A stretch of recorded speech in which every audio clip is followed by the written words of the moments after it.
The imaging spectrometer technology aboard Tanager 1 is the product of 4 decades of development at NASA JPL and truly in a class of its own. That's are the words of JPL Director Laurie Leshin.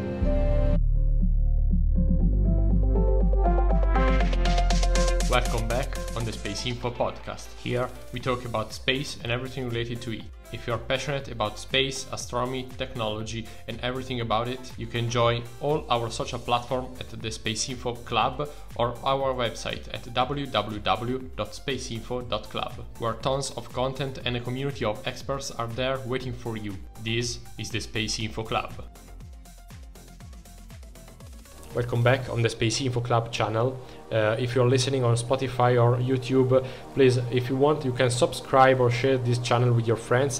It will give us a huge hand and that's completely free for you. So, in this new episode, we introduce a new series which is called the SpaceInfo Rocket News, in which in very few minutes we summarize some news of the last days in order to let you know what's happening in space, both under the human exploration side, scientific exploration, or anything which is happening on our planet, but in particular outside of it, and also with deep space mission. So today we talk about the NASA designed greenhouse gas detection instrument, which has been launched a couple of days ago. So it's a sort of exploration of the news, so there are some comments, some insights, so please comment down below, let me know what you think, if I forget something, or if you want to add anything about what I'm saying or what you see here, so we can discuss and talk about this, and we can create a new video, a new contribution, so anyone in the community, which counts more 150,000 members, can benefit from the contribution. So what about the mission? Well, the launch happened on August 16, 2024, and that's the first satellite which has the aim to map the carbon footprint here on the planet. Well, as you can read from the article from NASA JPL website, it carries a state-of-the-art NASA-designed greenhouse gas tracking instrument, which is in Earth orbit after lifting off aboard, guess what? Well, SpaceX Falcon 9 rocket from Space Launch Complex 4E and Vandenberg Space Force Base in California. In Friday, August 16th. Well, just a little mention about SpaceX Falcon 9. It is something like the 42nd launch this year, and if SpaceX keeps with this pace, will beat the last year record, which beaten the previous year record with something like 62 launches in a year for the SpaceX Falcon launcher, which is for sure a record, a groundbreaking milestone for the company, but for the whole private and public history companies in space history, basically. So which is the goal of the mission? Well, the whole mission aims to detect and measure methane and carbon dioxide emissions globally down to individual facility.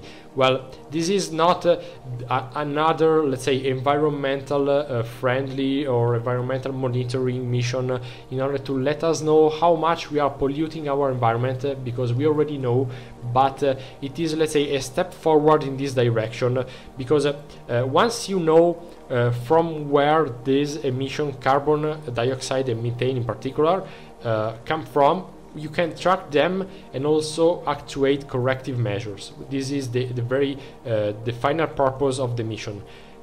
Which technology is involved? Well, the whole mission will use imaging spectrometer technology, which have been developed by NASA's Jet Propulsion Laboratory, JPL, and in the partnership between the public and private sector, and the partnership was led by Carbon Mapper. And the emission data will be made public accessible via the Carbon Mapper data portal, as will be made available very soon. And we can read the word of the JPL Director Laurie Leshin, who said, "The imaging spectrometer technology aboard Tiangen 1 is the product of 4 decades of development at NASA JPL, and truly in a class of its own. The data that is public-private partnership provides on sources of greenhouse gas emission will be precise and global, making it beneficial to everyone. So, as you can see, it is a very crucial and important step also in the direction of partnering between the public and the private sector. What we have seen so far, in particular with the scientific and research space mission, is that the public sector was basically the only one interested in developing this kind of spacecraft and this kind of mission. But this time is kind of different. We have seen something similar with the Italian Iride constellation, which we talked about. We also interviewed the engineering team something like 1 year ago. You can find more information inside the SpaceInfo magazine, which is for free available on our website.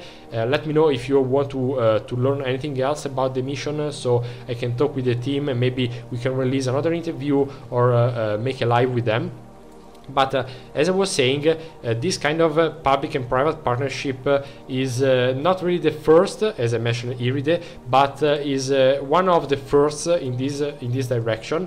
And the meaning and the purpose is that, okay, the public sector makes the research, but the private one will benefit in the sense of the industry, in the sense of the technology access, where everyone can get access to it and learn and track the carbon footprint map and act in order to minimize it, because when you talk about pollution, environmental concerns, okay, those are all nice words, but you need data, you need something to act upon, and this mission will give you something that direction. So the impact of the technology will be of pinpointing and also quantifying the greenhouse gas emissions in order to mitigate and to make effort in that direction. Also, the ballot, another important one will be the daily coverage. Indeed, Tanager 1 will be one single spacecraft with the aim of covering the whole world. So for sure it is not a constellation. Let's say another parallel with the Iride constellation. This will be a constellation, as said, with something like 30 satellites with the aim of mapping and tracking data above Italy, only above that country. So for sure you can imagine that a single constellation of something like 30 satellites on a relatively small country in Europe will be much more prone to get full coverage and much more data in this sense.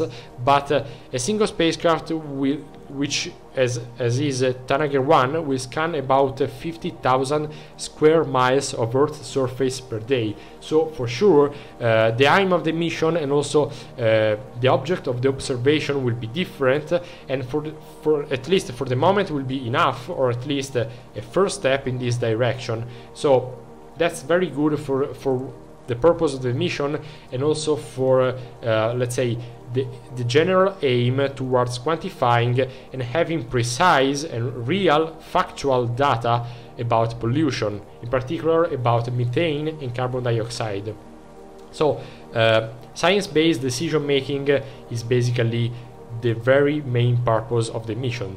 Also, I would like to underline that methane and carbon dioxide are the major contribution to climate change, with 50% of methane emission being human-caused, being them from farming, from let's say animal beer or something like that, for example cows or farms and things like that. But in any case, human is the main cause behind methane pollution, and I'm not for sure saying that we shouldn't do this. Actually, I am a fan, let's say I am very positive in the direction of farming and things like this. I will never say that we have to stop having animals, cows, farms and things like that, because we cannot stop living. This is the evolution, but with the aim of data and precise scientific approach, we can for sure optimize and understand which is the best direction and the best method to base upon, to make more efficient decisions, and also in particular, which is the main purpose of the mission, having scientific data from which start reasoning for sure. So a second Tanager satellite will be launched in the future, will be equipped with a JPL built spectrometer, and is planned for future launch. So I think this is a very interesting mission. Again, a space mission with direct benefits towards Earth. So another one. So inside this series there will be also insights about the benefits of space for humanity. So thanks for listening up to now. If you're interested in our content, subscribe and share the channel with your friends. It's completely free for you, but will give us a huge hand. Thank you for listening. See you in the next episode.